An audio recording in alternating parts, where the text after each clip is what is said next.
ಹಾಸನ ಜಿಲ್ಲೆಗೆ ನೋಡಿ ಒಬ್ಬ ಅಧಿಕಾರಿಯ ಕನಸು, ಅದರಲ್ಲೂ ಭಾರತೀಯ ಸೇವೆಯ ಆಡಳಿತಕ್ಕೆ ಸೇರಿದ ಪ್ರತಿಯೊಬ್ಬ ಅಧಿಕಾರಿಯ ಕನಸಿರ್ತದೆ.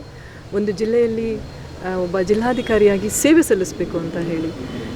ಅಂತಹ ಅವಕಾಶ ನನಗೆ ಹಾಸನ ಜಿಲ್ಲೆಗೆ ಒದಗಿ ಬಂದಿದೆ. ಅದು ನನ್ನ ಅದೃಷ್ಟ.